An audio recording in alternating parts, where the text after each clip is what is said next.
Gaz, nice to see you, mate. I never think I'm going to miss road races. I mean, I like you guys, but actually, I've not seen you for ages. It's been difficult times, hasn't it?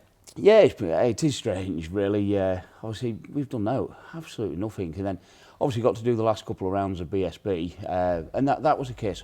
We've done absolutely nothing. I didn't really have any money to do out, but I went, we've got enough money to do a couple of rounds, and jumped in and did them, and I went, that's the only time we've been getting out on a bike.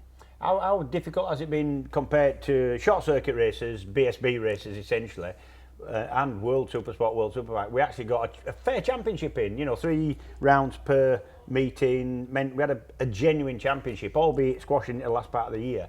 But you've had nothing. You road races, you've had no Northwest cancelled again, TT cancelled again for this year, no TT last year. Absolutely, when it first happened, I was like, gutted. Hey, don't get me wrong, I went, that pressure and that stress, just that valve's just been let off. Yeah. I went, if it had been that I'd crashed and broke my leg and I couldn't go to the TT and everyone else was going, it was like, absolutely, be suicidal. But once they'd cancelled it, I went, settled down, I went, well, that's what it is, isn't it? Yeah, but that's your living.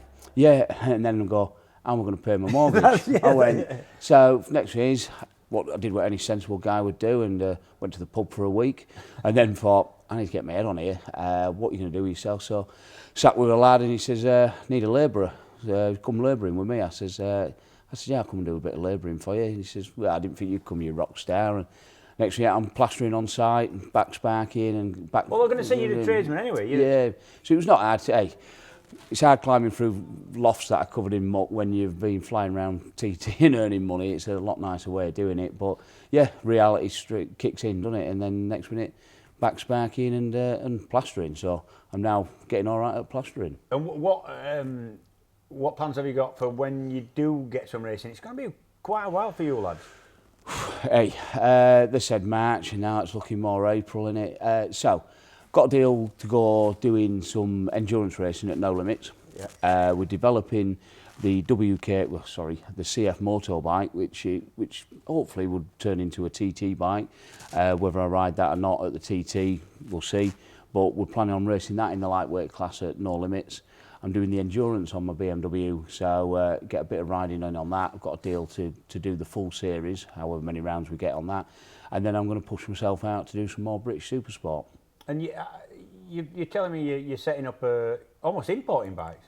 No. Dealing bikes? Yeah. Basically, the CF motor side of stuff. Yeah. Basically selling what they import, setting up a bit of a dealership. Up. I've seen you haven't been idle, have you? No, flat out. Late 12-hour days minimum. It's looking good. So hopefully, hey, when can we open that? But a lot of stuff's done online, and I'm hoping, the product's good. It's solid. They're giving 4-year warranties on it, which you don't even get on any Japanese bike. It's the right time for me to do it. I was looking maybe do it after racing. This COVID stuff's kick-started it. You've just been talking about you not being able to race again, and we were talking over there, and you were saying that the Isle of Man's a really weird place, and the roads in general, a little bit more nerves, I think, kick in than on short circuits, and sometimes you hate it because you're kind of scared of it a little bit, but then you love it because it's a thing that not a lot of people get a chance to do. What are you missing most about it? What are you missing most about your road riding? Hey, when I'm there, I'm not missing anything. When I'm there, that stress, do you get pressure. Nervous? No, I don't get nervous about it, but it's a case of, you know what you're doing. It's the realisation of it all. It's just the pressure put on. It's more the pressure you put on yourself. Yeah. Obviously, you want to achieve. I know what I can achieve if things are right, and it's never bloody right. I'm going down the track, shaking its head off, and I'm going, it shouldn't be doing this, and I'm struggling. And I have struggled for a few years, and I still go, there's still some good results in us if things are right. What's happening now, I'm getting to ride my bikes, develop them. Over the years, I've been swapping teams. I turn up on a bike that's not ready, and you don't get a bike, you don't fix a bike at the TT. You go with a bike that you're really happy on, and you refine it for the TT course. And I'm going on something that I can't get round, maybe Brands Hatch at a good lap time, and then trying to get it right at TT. So it just piles that pressure on, the stress, and then the underachievement. Where that ain't happening now, I says, I'm getting my bikes really good. This BM, I'm really, really happy on it. And the Triumph, we've been doing loads of development on that. It's now a lot quicker, and it's a lot stronger package. I'm hoping I'm competitive in British Supersport, and they're not the youngest. I'm not the youngest of lads. You know, I'm not the lightest, but you know, it'll put me on a bit of a diet, get my head sharp again, and I think I can get some regular top tens if things are right. You've got one of your good mates on the roads, Lee Johnston. Because there was no TT and road racing in general last year, he decided he'd swap across to doing BSB. He's got a really nice little 600 Yam, and I think he surprised himself, to be quite honest. He ran right at the front, really unlucky not to win a couple of rounds, and you must have been looking at Lee and thinking, ooh. Yeah, well, the 600 I bought off Lee. Yeah. So I bought his old bikes, and you know, we've been developing. I'd say I jumped in at Donington. It was wet. It was a monsoon. And I went, you know what, fancy my chances here. This is where gas shines a bit. And there I was running third place. I could see Lee about 3 seconds up the track. I went, he'd pulled that in the first few laps. And then after that, I went, I'm reeling him in. I went up there. Little problem, I couldn't see through my visor very well and missed my braking mark. I just jabbed the brake. I was down. I went, what did I do wrong there? Half the field went down. It was easy to fall down. I went, all I had to do was just tootle around for the last lap, and I'd have been on the podium nearly. And I went, that would have been awesome for us. And like Lee's there, and I went 2 road races nearly on the podium. So that gave me a bit of a bug. I went to Brands Hatch. You know, I knew it was going to be a different kettle of fish in the drive. My bike's sat in my house. I have it as a bit of an ornament. You know, I love it. This Triumph. And it sat there, and I went, let's drag it out and do British Supersport. That is not how you go to British Supersport and try and get a result. But I put a load in, and like I say, I was there or thereabouts. And I went, going into this season, when we get racing, I said, you know, bike's in a lot better state. But that's what it is, isn't it? Racing breeds development and pushing the limits of, so it'll be a better bike when I get to TT. Well, it's changing a little bit as British Supersport this year, 2021. The rules are changing considerably. They're trying to open it up to more bikes. They're trying to get more manufacturers involved, which means opening up to different CCs and balancing rules and all sorts of stuff's going on. We're going to have 765 Triumphs, albeit in a less sporty chassis. There's going to be also, I think, maybe a Ducati's going to be eligible as well. There's going to be all sorts of different bikes in there. What do you think to that? Yeah, hey, I'm pumping a lot of money. We don't know what's going to happen, do we? No, we don't. And like I say, they'll make the rules to make it as competitive and as flat across the board. Hey, for me, I'm developing a Triumph 675. It's a model that isn't produced anymore. But if they bring a 765 in, it breathes a bit more life into my bike, because it's only a different crank and barrel on it. So it's all good for me in that way.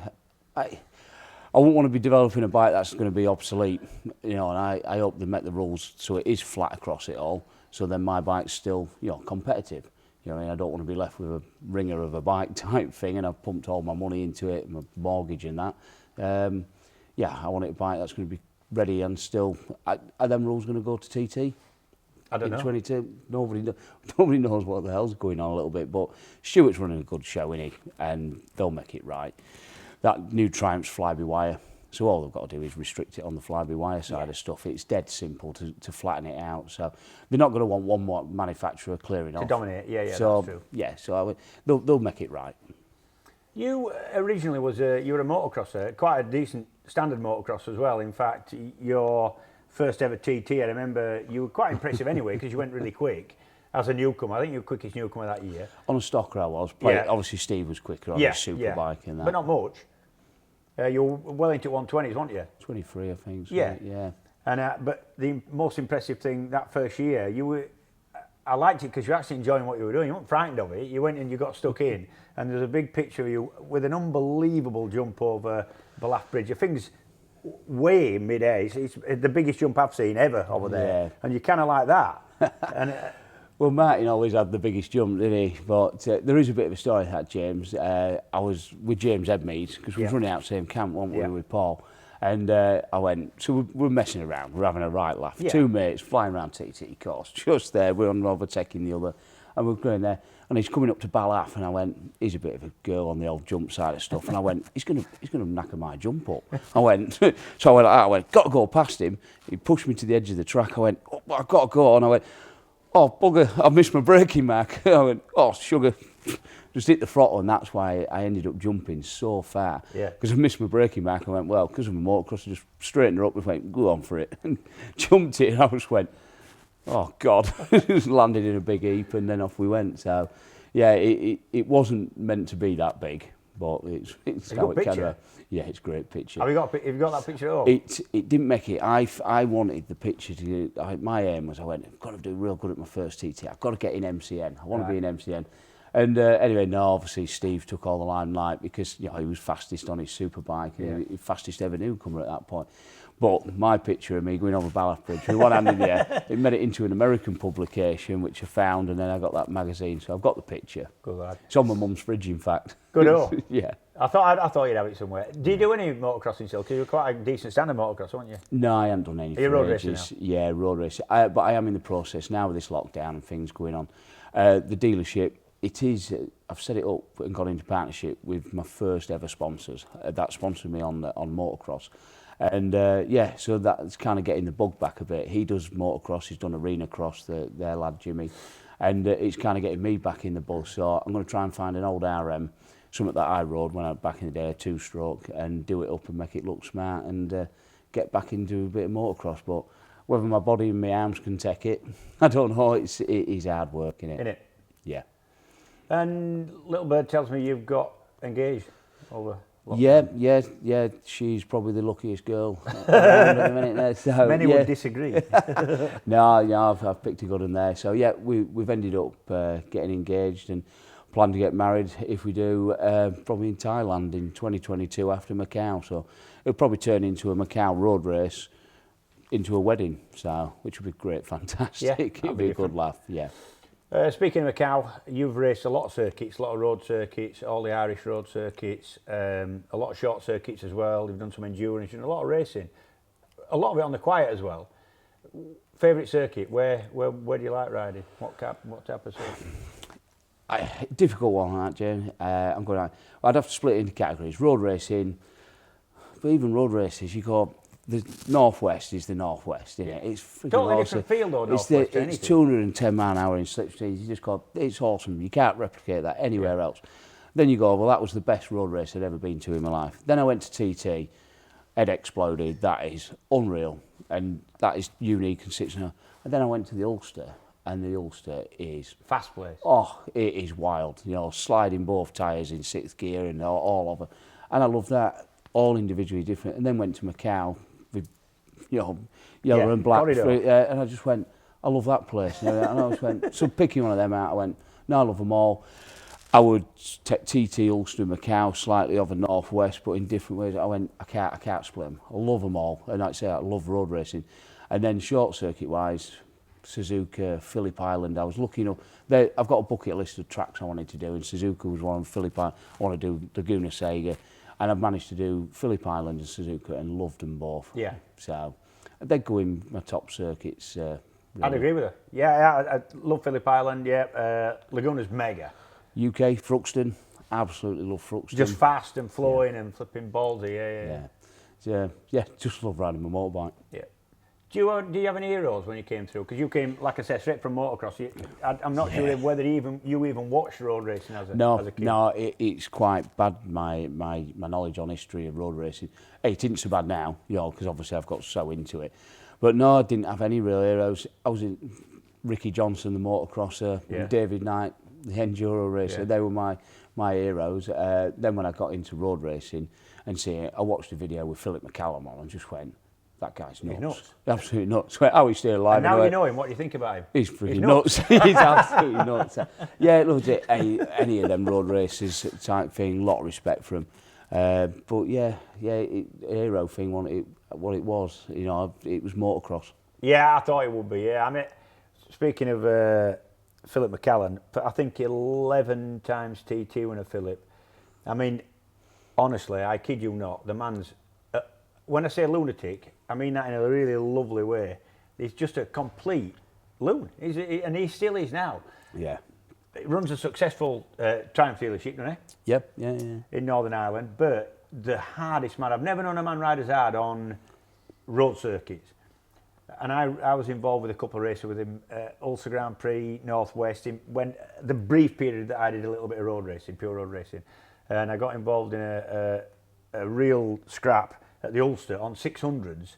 I was on a Suzuki, Philip McCallan, he's on a Honda, and on a Yamaha, there were three of us were dicing for second because Who was out front? Brian Reid. One of the three of us dicey for second was Dave Leach.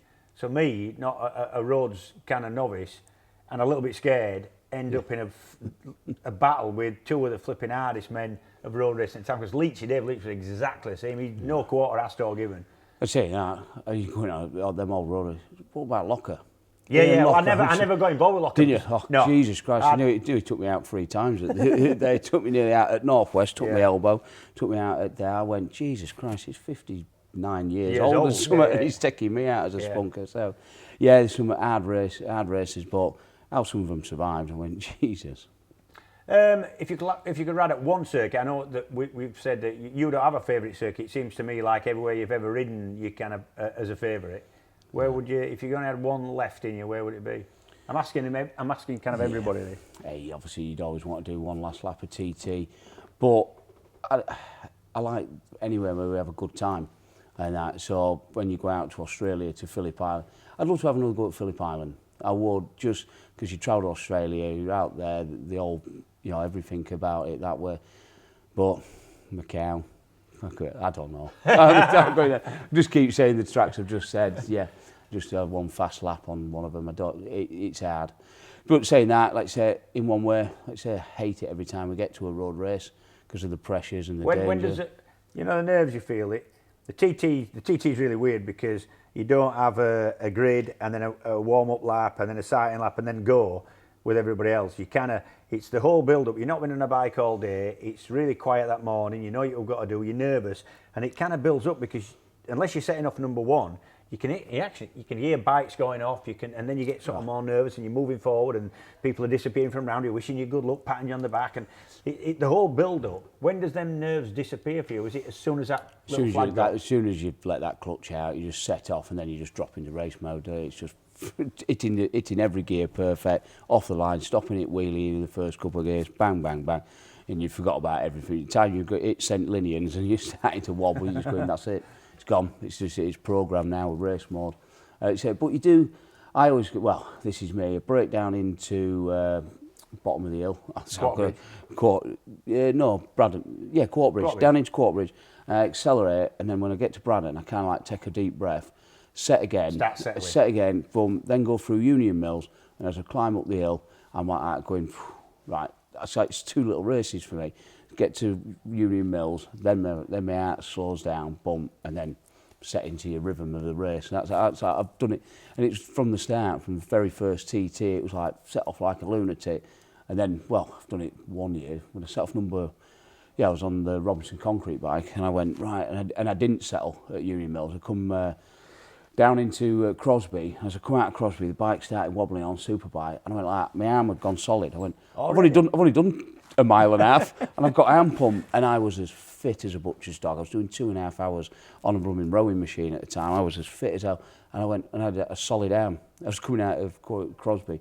I probably hadn't breathed though. Probably set off and hadn't took a breath nearly to Crosby. Trying too hard, and so now I get to Union Mills, or let's say Quarterbridge, Braddon Bridge, and then Union Mills. Then big deep breath, set my race on, and when you're setting 6, then you think, got 6 laps of this bugger. It's hard work, so. But no, all good. Cheers, guys. Cheers, mate.